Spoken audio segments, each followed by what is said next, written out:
Assalamualaikum warahmatullahi wabarakatuh. Halo anak-anak, gimana kabar kalian hari ini? Boleh didoakan semoga kabarnya baik-baik saja ya. Hari ini kita akan belajar lagi di mata pelajaran PPKN. Siapkan alat tulisnya, kemudian siapkan segala sesuatunya, dan jangan lupa sebelum belajar marilah kita berdoa agar pembelajaran kita hari ini lancar, tidak kurang suatu apapun. Nah, setelah kita berdoa, mari kita simak pembelajaran kita hari ini. Pembelajaran kita hari ini yaitu tentang organisasi sosial budaya.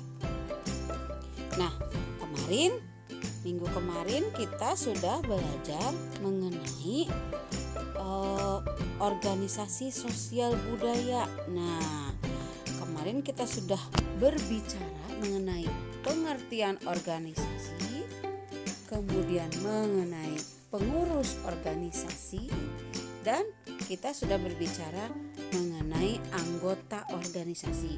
Apa saja hak dan kewajibannya.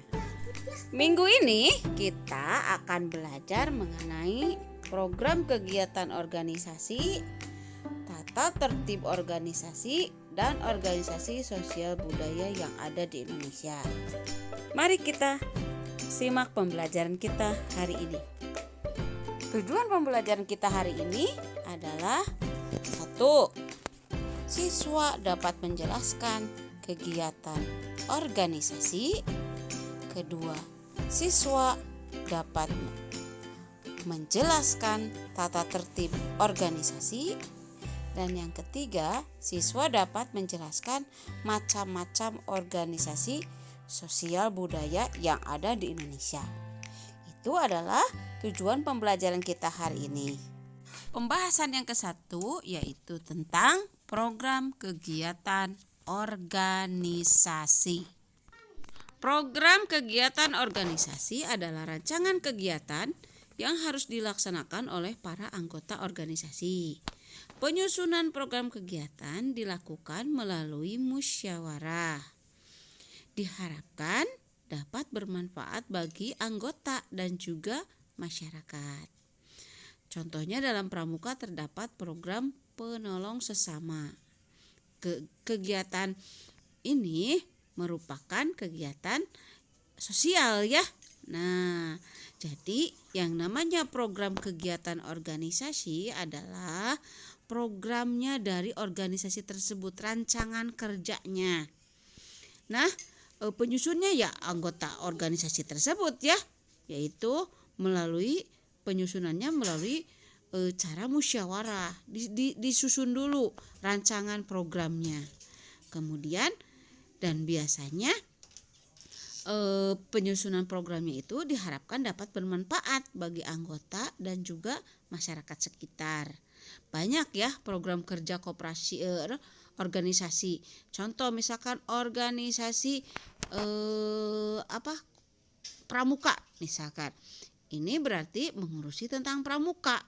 Jadi kalau misalkan rancangan kegiatannya yaitu berhubungan dengan kegiatan pramuka. Ada yang kegiatan sosialnya, ada kegiatan yang lainnya. Begitu. Itu tentang program kegiatan organisasi. Yang mana adalah rancangan kegiatan yang harus dilaksanakan oleh para anggota organisasi. Pembahasan kedua adalah tentang tata tertib organisasi. Tata tertib organisasi adalah peraturan yang harus ditaati atau dilaksanakan oleh seluruh anggota.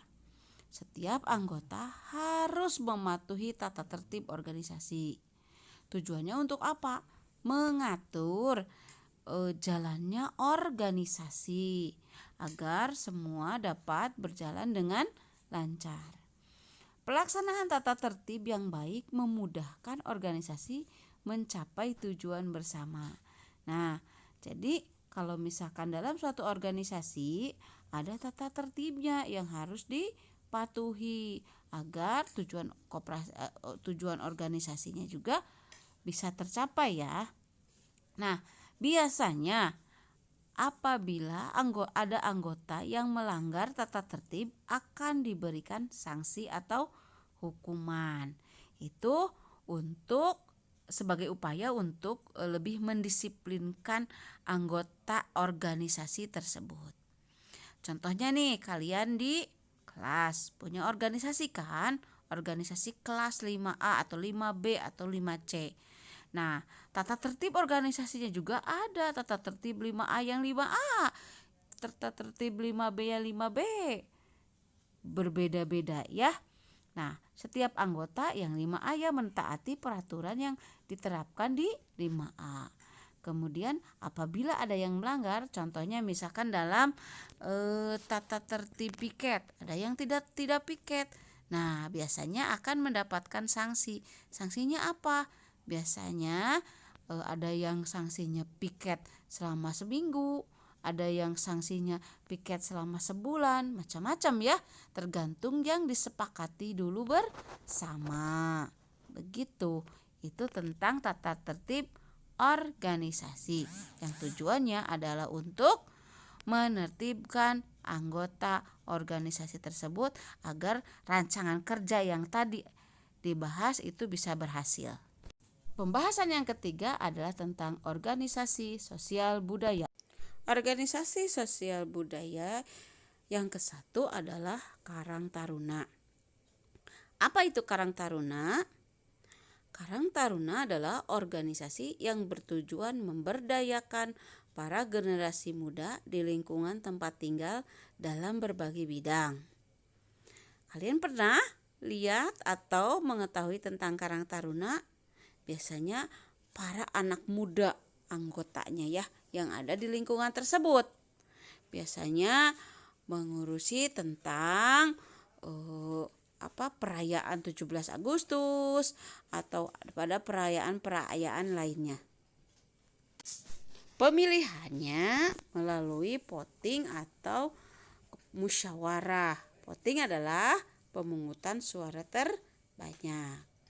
Kemudian merupakan organisasi yang mengembangkan program pelayanan kesejahteraan sosial dan kegiatan ekonomi.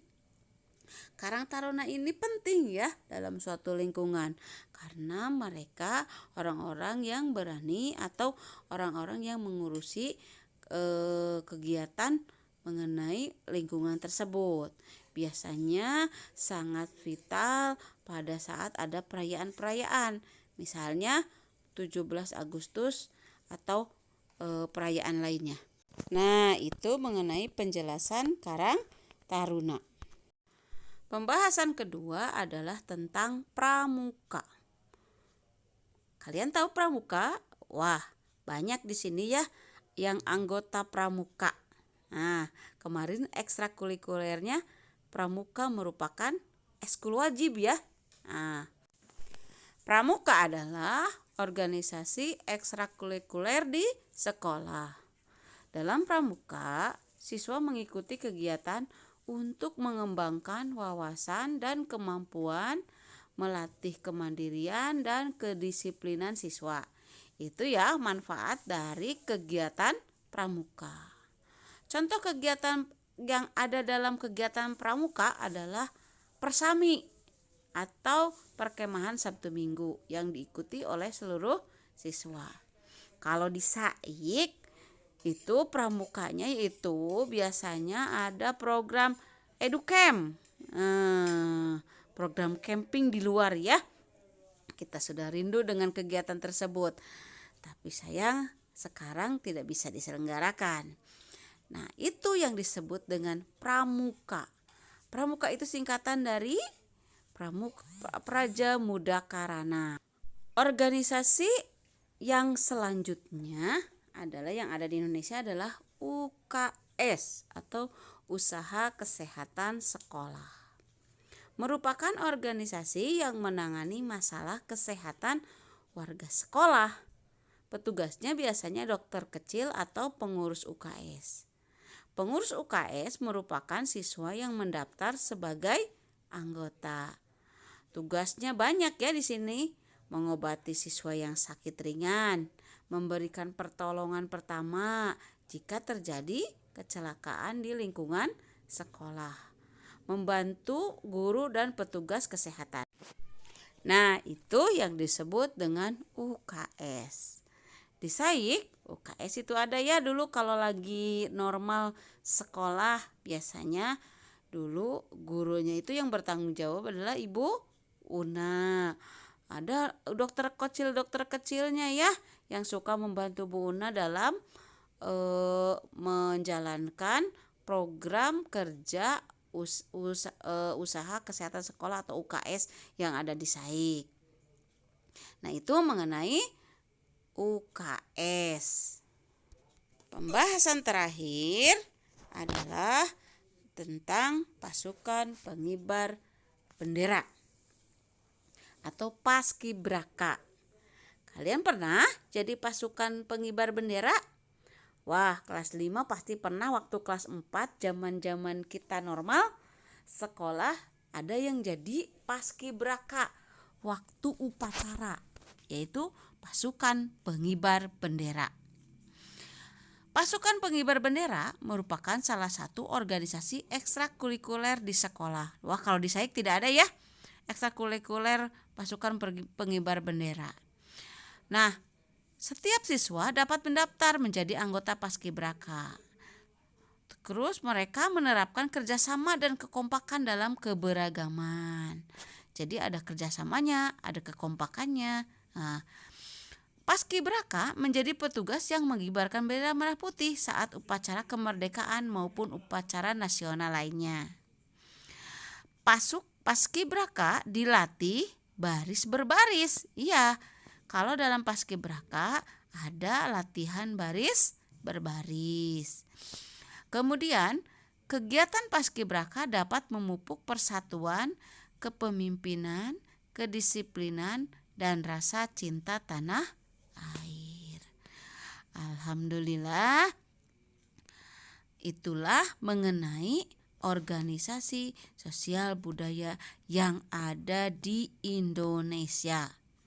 Tadi sudah dibahas apa saja ya organisasi sosial budaya yang ada di Indonesia yang kita bahas tadi. 1, tadi Karang Taruna.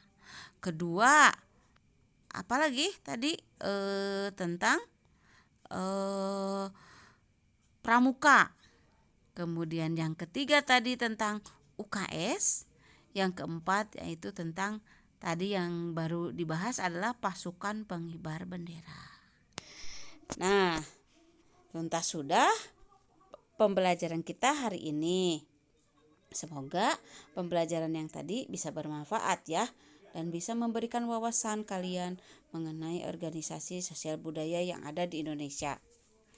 Nah, tugasnya untuk minggu ini adalah kalian kerjakan halaman 85.